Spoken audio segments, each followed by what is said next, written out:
예수님의 보혈이 저하고 여러분 우리를 정결케 하시는 줄로 믿습니다. 오늘 요한복음 8장 1절에서 11절 말씀은 많은 분들에게 익숙한 말씀이겠지만 하나님께서 새롭게 주시는 은혜가 있기를 소망합니다. 어느 날 아침 예수님께서 성전에 들어가셨습니다. 그러자 여느 때처럼 많은 사람들이 예수님께로 몰려들게 되었고, 예수님은 자신에게로 나오는 많은 사람들에게 이 가르침을 베풀어 주셨습니다. 그런데 이 갑작스러운 소란이 일어났고 분위기가 급 반전되었습니다. 많은 이들이 귀 기울여서 예수님의 말씀을 경청하고 있던 그 순간에 한 무리의 서기관들과 바리새인들이 음행하다가 잡혀온 어떤 여인을 데리고 와서 끌고 와서 그 여인을 말씀 전하시는 예수님 앞에다 데려다 놓은 것입니다. 이 보신 본문 4절 말씀에 보면 선생이여 이 여자가 간음하다가 현장에서 잡혔나이다 라고 기록하고 있는데, 사실 이 바리새인들과 서기관들은 이 여인을 현장에서, 성전이 아니라 현장에서 돌로 칠 수 있었습니다. 그러나 바리새인과 서기관들은 여인을 현장에서 돌로 치지 않았고, 굳이 예수님과 무리들이 모여서 말씀을 나누고 있는 이 성전으로 끌고 왔는데, 이것은 예수님을 함정에 빠뜨리기 위함이었습니다. 5절 6절 말씀을 함께 읽어보도록 하겠습니다. 5절 6절입니다. 함께 읽습니다. 모세는 율법에 이러한 여자를 돌로 치라 명하였거니와 선생은 어떻게 말하겠나이까? 그들이 이렇게 말함은 고발할 조건을 얻고자 하여 예수를 시험함이라. 예수께서 몸을 굽히사 손가락으로 땅에 쓰시니. 이 바리새인들과 서기관들은 여인을 희생양으로 삼아서 예수님을 고발하고자 했습니다. 모세는 율법에 이런 여자를 돌로 치라고 하였는데 선생께서는 어떻게 하시겠습니까? 이 바리새인들과 서기관들의 질문에 예수님께서 어떻게 대답하시던지 간에 그들의 간교한 계략에 따르면, 그들의 계획대로라면 예수님은 모세의 율법을 어기게 되든지 아니면 로마의 법을 어기게 되든지 이 둘 중에 하나는 어기게 될 수밖에 없는 상황이었습니다. 만약 예수님께서 간음으로 잡혀온 여인을 돌로 치라 말씀하지 않으시면 예수님은 이스라엘에서 말씀을 가르치는 선생으로서 직접 모세의 율법을 어기게 되는 것이고, 그 반대로 여인을 돌로 치라 한다면 이것은 이 당시의 사형의 판결권과 집행권이 로마 사람들에게만 있었기 때문에 자동적으로 로마의 법을 어기는 범법 행위가 되어서 예수님은 유대의 공회든 로마의 당국이든 어떤 식으로든 고발을 당하게 될 수밖에 없는 상황이었습니다. 당시 바리새인들, 서기관들의 머릿속에는 어떻게 해서든지 예수님을 고발해서 위기에 빠뜨릴 생각밖에는 없었고, 그 아침에 거룩한 성전에서 수많은 사람들이 지켜보는 가운데 비참한 모습으로 내팽개쳐져 있는 여인에 대한 일말의 긍휼함이나 동정심 같은 것은 그들에게서 찾아볼래야 찾아볼 수 없었습니다. 그런데 이렇게 잔인한 바리새인들과 서기관들의 질문에 대해서 모세의 율법에는 이런 여인을 돌로 치라 하는데 선생께서는 어떻게 하시겠습니까? 하는 질문에 대해서 예수님은 답변 대신에 그 누구도 생각하지 못했던 전혀 뜻밖의 행동을 취하십니다. 이 바리새인들의 묻는 질문에 답변을 하지 않으시고 몸을 굽히셔서 땅에 무언가를 쓰기 시작하신 겁니다. 그러자 이 답변을 하지 않으시고 엉뚱한 행동을 하시는 예수님을 향해서 바리새인 서기관들이 다그쳐 묻는데, 그럼에도 불구하고 예수님은 그들의 공격적인 질문에 아랑곳하지 않으시고 계속해서 무언가를 땅에 써내려 가십니다. 아마 많은 분들이 이 부분에서 궁금해하시지 않을까 생각이 듭니다. 어떤 궁금함인가 하냐면 예수님이 도대체 땅에다 뭐라고 쓰셨을까? 이 수많은 사람들이 지켜보는 가운데 땅에 앉으셔서, 구부려 앉으셔서 손가락으로 흙바닥에다 무언가를 쓰셨는데, 당시 모여있던 사람들에게도 잘 보이지 않는 어떤 글을 써 내려가셨을 텐데, 도대체 땅바닥에다가 어떤 내용을 쓰셨을까 한 번쯤 생각해 보셨을 겁니다. 사실 예수님이 쓰신, 땅에 쓰신 글씨에 대한 신학자들과 설교가들의 다양한 의견과 해석들이 있습니다.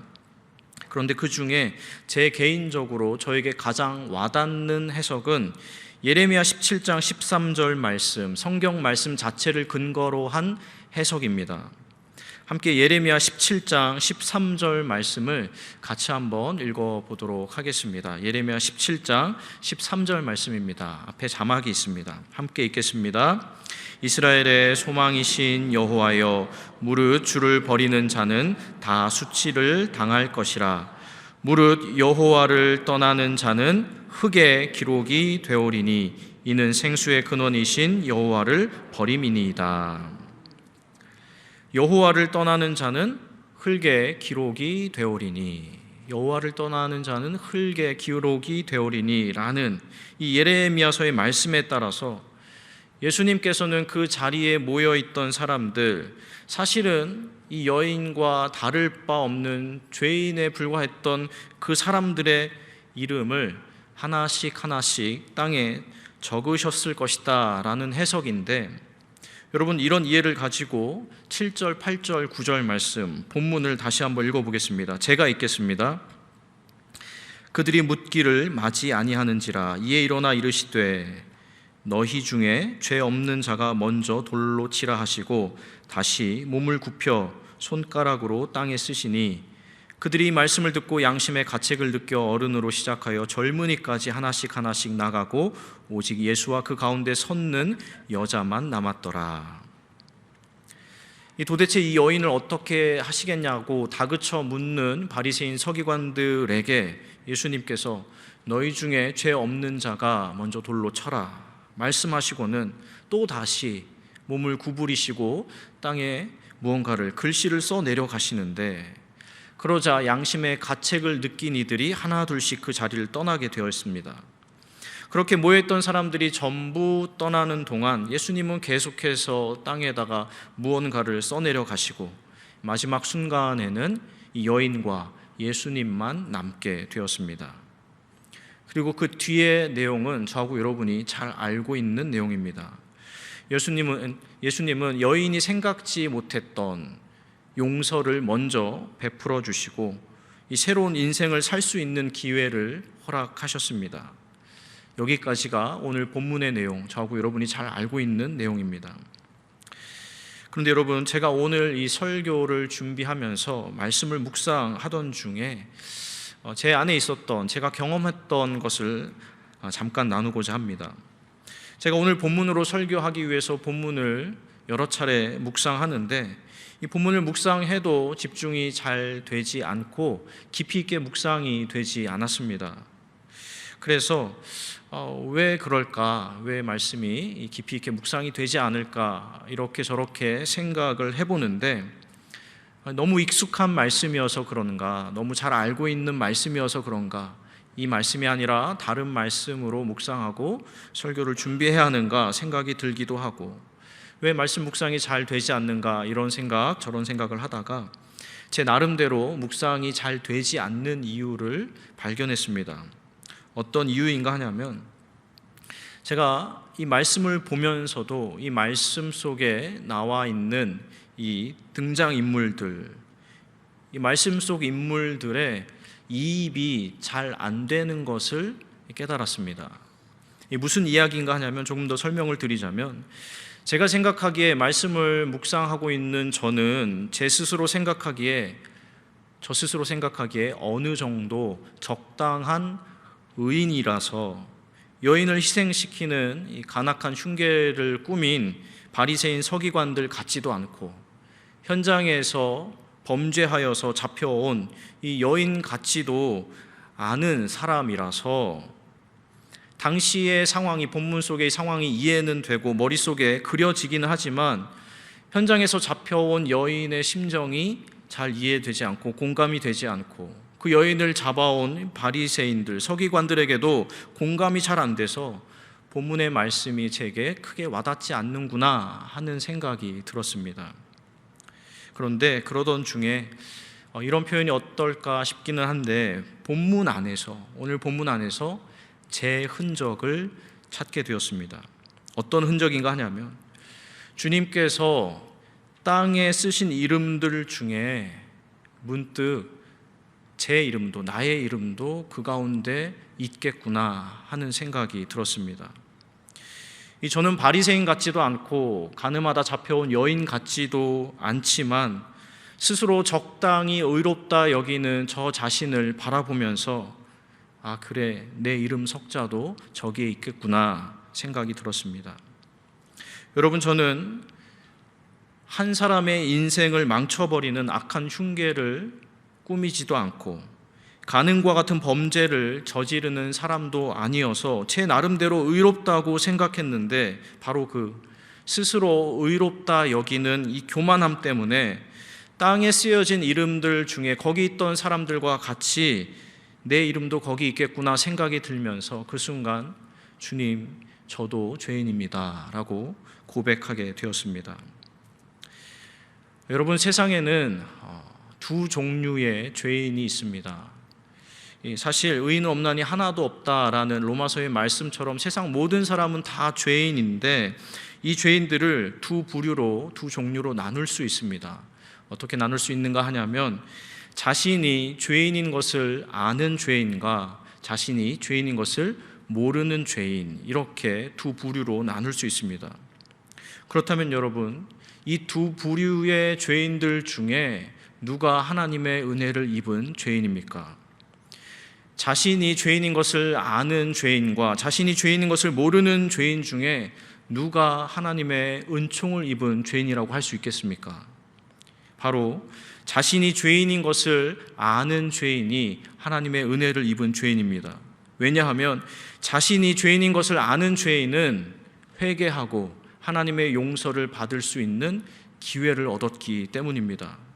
그러나 반대로 자신이 죄인인 것을 모르는 사람은 회개하고 용서받을 기회조차 없다라는 점에서 그 자체로 이미 하나님의 심판의 대상이 되며 그 자체로 가장 불행한 인생이라고 할 수 있겠습니다.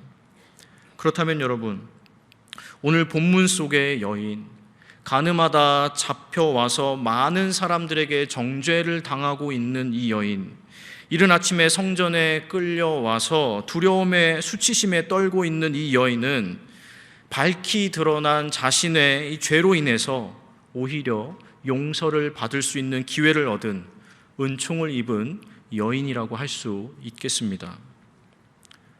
그런데 여러분, 한 가지 생각해 볼 것이 있습니다.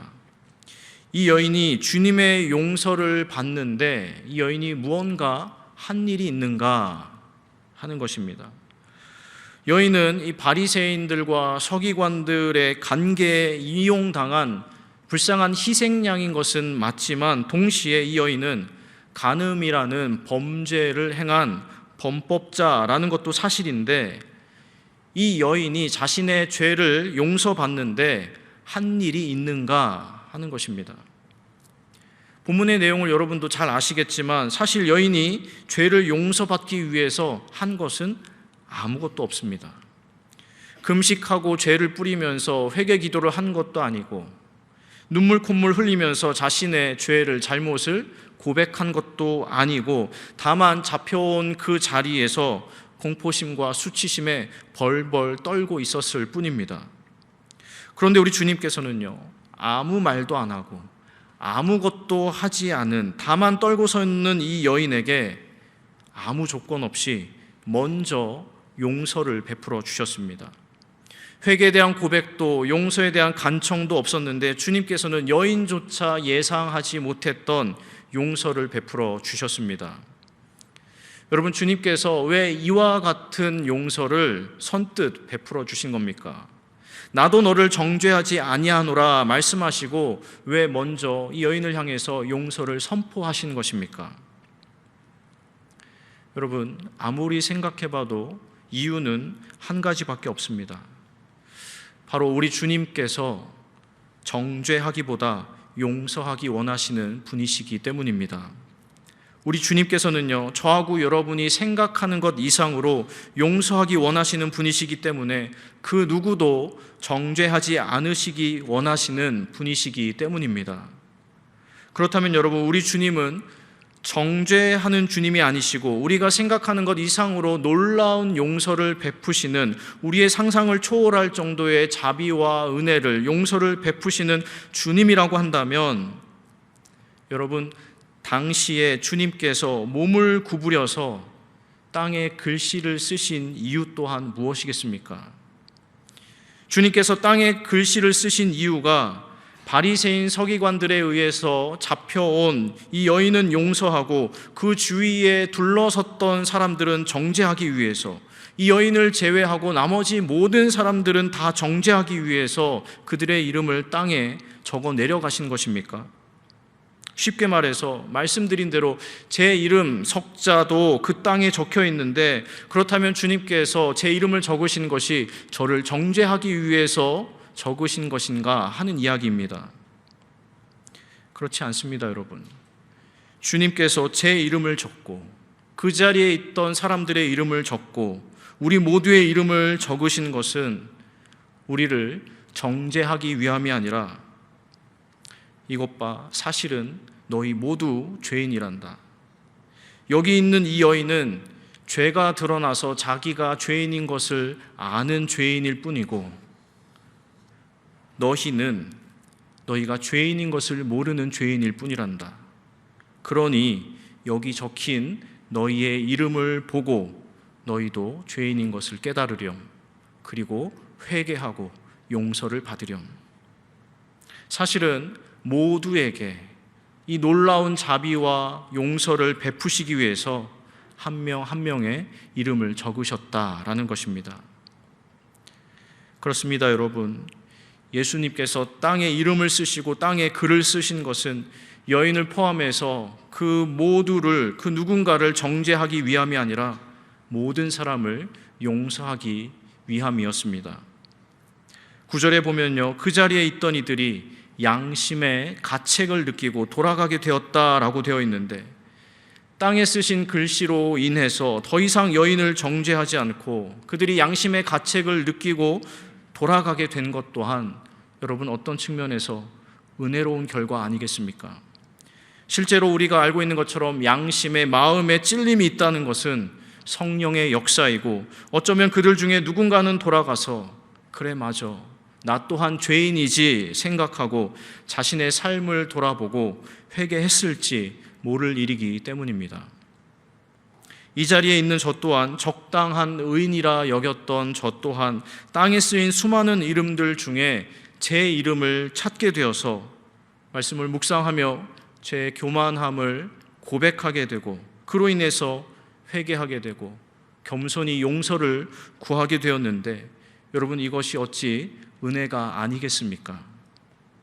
여러분, 이후로도 이 말씀을 보게 될 때마다 생각이 났으면 좋겠습니다. 이 말씀을 볼 때마다 그래, 내 이름도 땅에 쓰였었지 생각이 나고, 동시에 나도 너를 정죄하지 아니하노라 하신 말씀이 저를 향한 말씀인 것을 알아서 베풀어 주시는 용서를, 은혜를 경험하게 되면 참 좋겠습니다.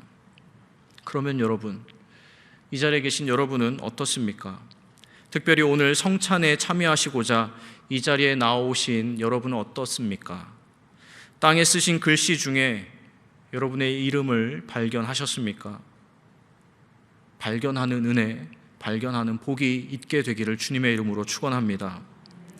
바리새인이라서 죄인이고 현장에서 잡혀온 여인이라 죄인인 것이 아니라, 사실은 적당하게 의인이라 여기면서 살고 있는 나야말로 죄인이구나 하는 사실을 깨닫는 그런 은혜가 저하고 여러분, 우리 모두에게 있기를 소망합니다.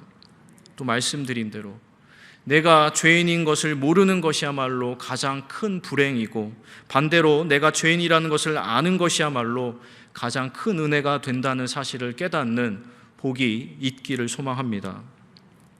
말씀을 정리합니다.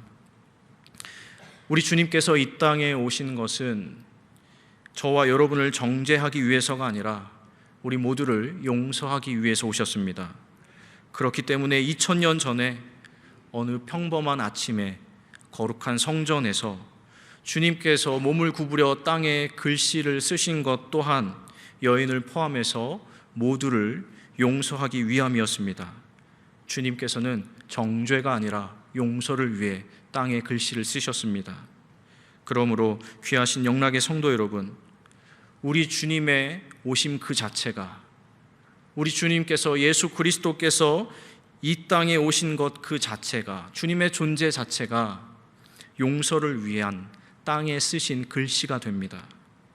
여러분, 이런 주님을 바라보시면서 기억하시면서 자신의 죄인됨을 깨닫고 스스로 의롭다 여기는 교만함을 회개하며 낮은 대로 임하시는 강물과 같은 은혜를 경험하시는 저하고 여러분이 될 수 있기를 주님의 이름으로 간절히 축원합니다. 기도하겠습니다. 사랑이 많으신 주님, 주님이 베푸시는 자비와 용서는 저희의 상상을 초월합니다. 주님께서는 저희를 용서하시고 새로운 삶을 주시려고 이 땅에 오셨습니다. 주님께서 땅에 글씨를 쓰신 것은 여인과 모두를 용서하기 위함이었습니다. 이제 간구하오니 악한 바리새인도 아니고 음란한 여인도 아니라 여기면서 어느 정도 스스로 의롭다 여기는 저희를 용서하여 주시옵소서. 땅에 쓰신 글씨로 인해 저희의 죄인됨을 깨닫고 자신의 죄인됨을 고백하며 베푸시는 용서와 자비와 사랑을 경험하는 복된 죄인으로 살게 하여 주시옵소서. 사랑의 주님 예수 그리스도의 이름으로 기도하옵나이다. 아멘.